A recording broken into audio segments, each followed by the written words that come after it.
4 ವಿಚಾರಗಳನ್ನ ನಾವು ಈ ಗ್ರಾಮ ಮಟ್ಟದಲ್ಲಿ ಅವರಿಗೆ ಮಾಹಿತಿ ಕೊಟ್ಟು ಆ ಮೂಲಕ ಅವರಲ್ಲಿ ಒಂದಿಷ್ಟು ಆತ್ಮವಿಶ್ವಾಸವನ್ನು ಬೆಳೆಸುವಂತ ಕೆಲಸವನ್ನ ಮಾಡ್ತಾ ಇದ್ದೀವಿ. ಈಗಾಗಲೇ ಹೇಳಿದಂತೆ ಔರಾದ ತಾಲೂಕಿನಲ್ಲಿ ಸುಮಾರು 1980 ಸ್ವಸಹಾಯ ಸಂಘಗಳಿದ್ದು 22,000 ಸದಸ್ಯರು ನಮ್ಮ ಜೊತೆ ಈ ಒಂದು ಕಾರ್ಯಕ್ರಮದಲ್ಲಿ ಹೆಜ್ಜೆ ಮೇಲೆ ಹೆಜ್ಜೆ ಹಾಕ್ತಾ ಇದ್ದಾರೆ. ಮುಖ್ಯವಾಗಿ ಬೀದರ್ ಜಿಲ್ಲಾ ವ್ಯಾಪ್ತಿಯಲ್ಲಿ 16,600 ಸ್ವಸಹಾಯ ಸಂಘಗಳು 1,60,000 ಸದಸ್ಯರು ನಮ್ಮ ಸದಸ್ಯರಾಗಿ ನಮ್ಮೊಟ್ಟಿಗೆ ಕೆಲಸ ಮಾಡ್ತಾ ಇದ್ದಾರೆ. ಶ್ರೀ ಕ್ಷೇತ್ರ ಧರ್ಮಸ್ಥಳ ಗ್ರಾಮಾಭಿವೃದ್ಧಿ ಯೋಜನೆ ಅನ್ನೋದು ಒಂದು ಬ್ಯಾಂಕಿಂಗ್ನ ಏಜೆಂಟ್. ಅಂದ್ರೆ ನಾವು ಮೈಕ್ರೋ ಫೈನಾನ್ಸ್ ಕೆಲಸವನ್ನ ಮಾಡ್ತಾ ಇಲ್ಲ, ಸ್ವಸಹಾಯ ಸಂಘಗಳನ್ನು ರಚನೆ ಮಾಡಿ ಆ ಸಂಘಗಳಿಗೆ ಬ್ಯಾಂಕ್ಗಳ ಮೂಲಕ ಲಿಂಕೇಜ್ ಅನ್ನ ಮಾಡಿಸಿ ಸ್ವಸಹಾಯ ಸಂಘಗಳಿಗೆ ಬೇಕಾದ ಆರ್ಥಿಕ ಸಹಕಾರವನ್ನು ಕೊಡುವಂತ ಕೆಲಸವನ್ನ ಶ್ರೀ ಕ್ಷೇತ್ರ ಧರ್ಮಸ್ಥಳ ಗ್ರಾಮಾಭಿವೃದ್ಧಿ ಯೋಜನೆಯಿಂದ ಮಾಡ್ತಾ ಇದ್ದೀವಿ. ಬಹುಶಃ BC ಪ್ರೋಗ್ರಾಮ್ ಅಂದ್ರೆ ಬ್ಯಾಂಕಿಂಗ್ ಕರೆಸ್ಪಾಂಡೆಂಟ್, ಬ್ಯಾಂಕಿನ ವ್ಯವಸ್ಥೆಯನ್ನ ಜನರಿಗೆ ತಲುಪಿಸುವಂತ ಕೆಲಸವನ್ನ ಗ್ರಾಮಾಭಿವೃದ್ಧಿ ಯೋಜನೆ ಮಾಡ್ತಾ ಇದೆ ಅಂತ ಹೇಳಿ ಇಲ್ಲಿ ಹೇಳಲಿಕ್ಕೆ ಇಚ್ಛೆ ಪಡ್ತಾ, ಅತಿ ಕನಿಷ್ಠ ಬಡ್ಡಿ ದರದಲ್ಲಿ ಅಂದ್ರೆ ನಾವು 1 ಲಕ್ಷ ರೂಪಾಯಿಗೆ ಸುಮಾರು 7,000 ರೂಪಾಯಿ ಬಡ್ಡಿಯನ್ನು 1 ವರ್ಷದಲ್ಲಿ ತೆಗೆದುಕೊಳ್ಳುವುದರ ಮೂಲಕ ಅಂದ್ರೆ ಬ್ಯಾಂಕಿನಿಂದ ಸದಸ್ಯರಿಗೆ ಕೊಡುವ ಮೂಲಕ ಅತ್ಯಂತ ಕಡಿಮೆ ಬಡ್ಡಿ ದರದಲ್ಲಿ ಸ್ವಸಹಾಯ ಸಂಘಗಳಿಗೆ ಸಾಲ ಕೊಡಿಸುವಂತ ಕೆಲಸವನ್ನ ನಾವಿಲ್ಲಿ ಮಾಡ್ತಾ ಇದ್ದೇವೆ ಅಂತ ಹೇಳಲಿಕ್ಕೆ ಇಚ್ಛೆ ಪಡ್ತೇನೆ. ಮುಖ್ಯವಾಗಿ ಮಾಜಿ ಸಚಿವರಿಗೆ ಬಹಳಷ್ಟು ಪ್ರೀತಿಯ ಒಂದು ವ್ಯವಸ್ಥೆ, ಯಾವುದೇ ಒಂದು ಹಂತದಲ್ಲಿ ಕೂಡ ಹಿಂದಿನ ಒಂದು ವ್ಯವಸ್ಥೆಯಲ್ಲಿ ಅವರು ನಮಗೆ ಬಹಳ ಸಹಕಾರವನ್ನು ಕೊಟ್ಟವರು. ಪೂಜ್ಯ ಕಾವಂತರು ಕೂಡ ಡೈರಿ ಕಾರ್ಯಕ್ರಮವನ್ನು ಇಲ್ಲಿಗೆ ಅವರ ಅನುದಾನವನ್ನು ಕೊಡುವ ಮುಂಚಿತವಾಗಿ ಅವರು ಒಂದು ಆಲೋಚನೆ ಮಾಡಿದಂಥ ವಿಷಯ ಏನು ಕೇಳಿದ್ರೆ, ಆ ಸಂದರ್ಭದಲ್ಲಿ ನಮ್ಮ ಸಚಿವರು ಪಶುಸಂಗೋಪನಾ ಖಾತೆ ಸಚಿವರಾಗಿದ್ದರು. ಅವರಿಂದಾಗಿ ನಮಗೆ ಒಳ್ಳೆಯ ಸಹಕಾರ ಸಿಗ್ತದೆ ಮತ್ತೆ ಅವರ ಆಸಕ್ತಿಯನ್ನು ಗಮನಿಸಿ ಈ ಬೀದರ್ನಲ್ಲಿ ಹೈನುಗಾರಿಕೆಯನ್ನು ಇನ್ನಷ್ಟು ಹೆಚ್ಚಿಸಲಿಕ್ಕೆ ನನ್ನ ಸಹಕಾರ ಕೂಡ ಬೇಕು ಅನ್ನುವಂಥ ಒಂದು ಆಶಯ, ಅದ್ರ ಜೊತೆ ಆ ಕಾಲದಲ್ಲಿ ಸಚಿವರಾಗಿದ್ದರಂಥ ಪ್ರಭು ಚವ್ಹಾಣ್ ಸರ್ ಅವರ ಒಂದು ಆದ್ಯತೆ ಮೇರೆಗೆ ಈ ಜಿಲ್ಲೆಯಲ್ಲಿ ಸುಮಾರು 7.5 ಕೋಟಿ ರೂಪಾಯಿಗಳನ್ನ ಅವರು ಖರ್ಚು ಮಾಡಿದ್ದಾರೆ ಅಂತ ಹೇಳಲಿಕ್ಕೆ ನಾನು ಬಹಳ ಇಷ್ಟಪಡ್ತೇನೆ.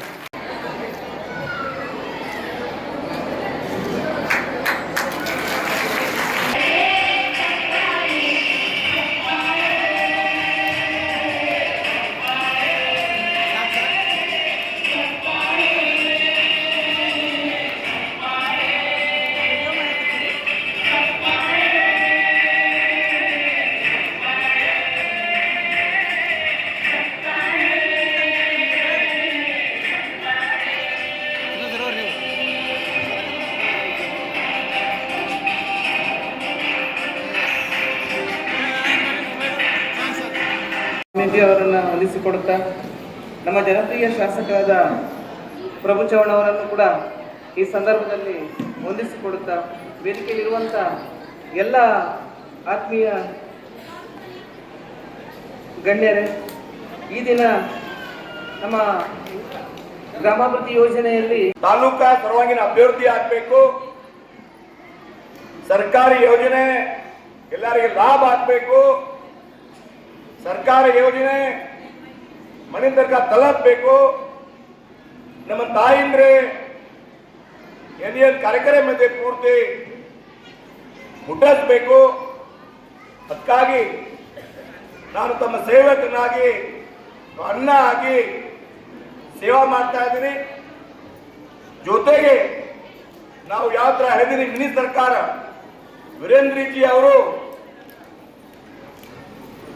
ಅವ್ರ ವಯಸ್ಸಿನ 20 ವರ್ಷದಿಂದ ಸಮಾಜ ಸೇವಾ, ಬಡವರು ಸೇವಾ, ಅಂಗವಿಕಲನು, ಮುಗ್ಗ ಪ್ರಾಣಿ, ಯಾರಿಗೆ ಮಾತಾಡಕ್ಕೆ ಬರಲ್ಲ, ಮುಗ್ಗ ಪ್ರಾಣಿ ನಮ್ಮ ಘೋಷವಾಕ್ಯ ಇದೆ, ಗೋ ಮಾತಾ ಮೇರಿ ಮಾತಾ.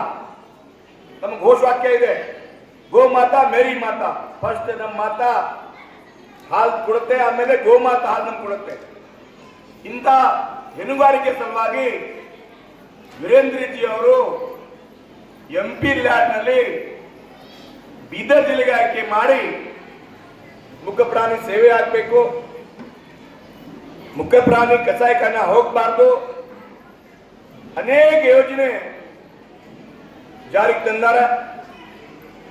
ವೀರೇಂದ್ರ ಜಿ ಬಗ್ಗೆ ಯಶೋಧರೆ ಕಡಿಮೆ ಇದೆ,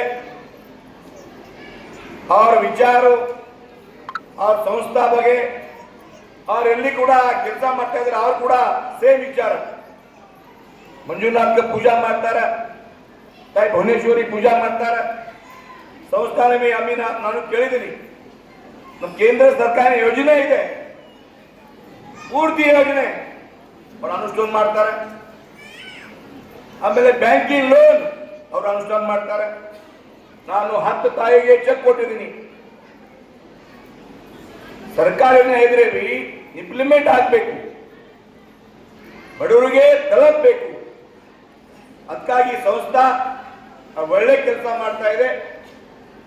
ವೀರೇಂದ್ರಜಿ ಬಗ್ಗೆ ನಾವು 3-4 ಟೈಮ್ ಭೇಟಿಯಾಗಿದ್ದೀನಿ. ಅವ್ರ ಕಲ್ಪನೆ ಇಂಥ ನಮ್ಮ ತಾಯಿಂದ್ರು ಅಕ್ಕ ಅವರು ತಹಸೀಲ್ ಹೋಗಲ್ಲ, ಹಳ್ಳಿಯಿಂದ ತಾಲೂಕಾ ಹೋಗಲ್ಲ. ಅದಕ್ಕಾಗಿ ಅವ್ರ ಎಜುಕೇಶನ್ ಆಗ್ಬೇಕು. ಆಮೇಲೆ ನಿಮಗೆ ನಡೀತಾ ಇದೆ, ಅವ್ರಿಗೆ ತಿಳಿಸ್ಬೇಕು, ಅವ್ರಿಗೆ ಅವೇರ್ನೆಸ್ ಮಾಡಬೇಕು, ಅವ್ರ ವಿಕಾಸ ಆಗ್ಬೇಕು. ಅಂಧಕಾರದಿಂದ ದೇಶಮೇ ಬರಬೇಕು ಅವರು. ಅದಕ್ಕಾಗಿ ಅವ್ರ ಚಿಂತನೆ ಇರುತ್ತೆ. ಅದಕ್ಕಾಗಿ ಇವತ್ತು ಬಹಳ ಕೆಲಸ ವೀರೇಂದ್ರಜಿ ಮಾಡ್ತಾ ಇದ್ದಾರೆ. ಆಮೇಲೆ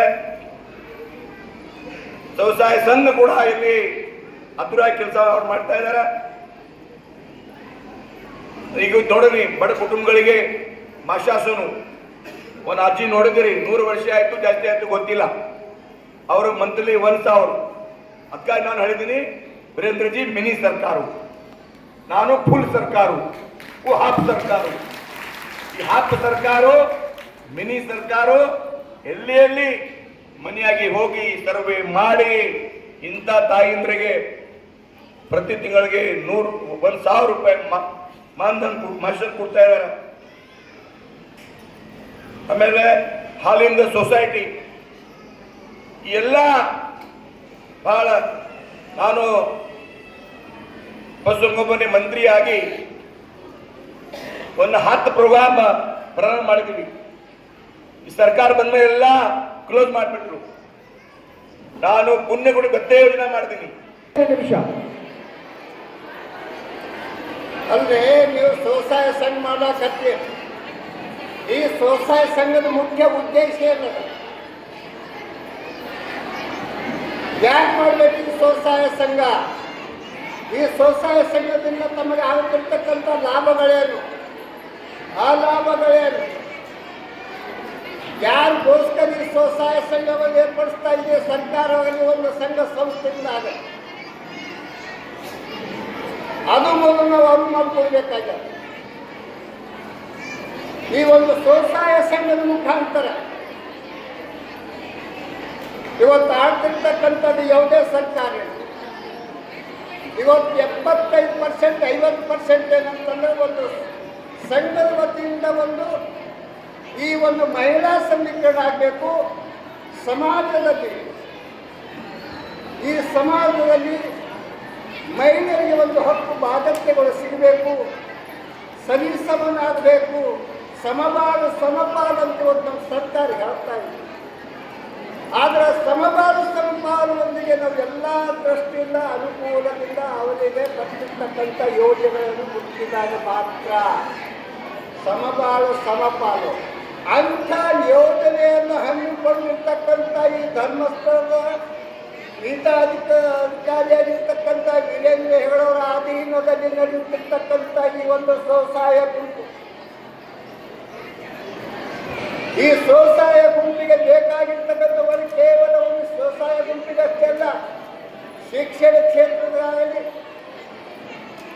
ಆರ್ಥಿಕ ಆಗಲಿ, ಬಡವರಿಗಾಗಲಿ, ಕೂಲಿ ಕಾರ್ಮಿಕರಾಗಲಿ, ಅನೇಕ ನಿಮ್ಮಂಥ ಒಂದು ಬಡವರಿಗೆ ಆ ಒಂದು ಧರ್ಮಸ್ಥಳದ ಪೀಠಾಧಿಕಾರಿಯಾಗಿರ್ತಕ್ಕಂಥ ವೀರೇಂದ್ರ ಹೆಗಡೆಯವರು ಹಾಕಿಕೊಂಡಿರ್ತಕ್ಕಂಥ ಯೋಜನೆ ಇವತ್ತು ನನ್ನ ದೃಷ್ಟಿಯಲ್ಲಿ ಇವತ್ತು ಸರ್ಕಾರನೂ ಮಾಡೋಕ್ಕೆ ಸಾಧ್ಯ ಇಲ್ಲ. ಸರ್ಕಾರನೂ ಅಷ್ಟೇ ಅಲ್ಲ, ನೀವು ಮನೆಯಲ್ಲಿ ಯಾರಿಗಾದ್ರೆ ಕಾರ್ಯಕ್ರಮದ ದಿವ್ಯ ಸಾನ್ನಿಧ್ಯವನ್ನ ಲೋಕೋದ್ಧಾರಕ್ಕಾಗಿ ತಮ್ಮ ಜೀವನವನ್ನೇ ಈ ಒಂದು ಧರ್ಮಕ್ಕಾಗಿ ಪಡಮಟ್ಟು ಮನವೇ ಹೋಗು ಬಸವ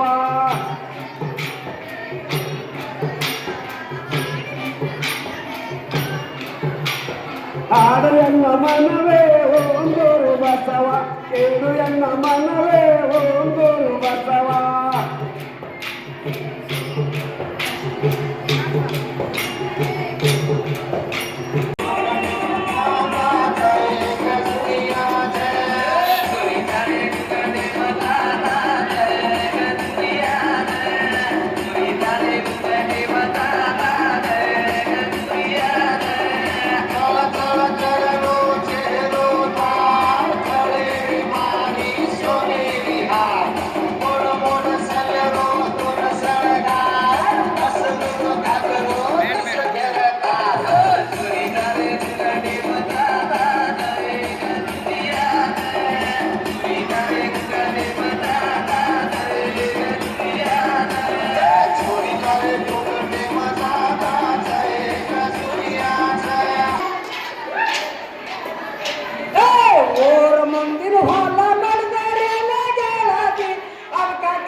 ಚೆಲ್ಲಿದರು ಮಲ್ಲಿಗೆಯ ಅಂದಾದ ಚಂದಾದ ಮಾಚಾರ ಮಾದೆಗೆ ಚೆಲ್ಲಿದರು ಮಲ್ಲಿಗೆ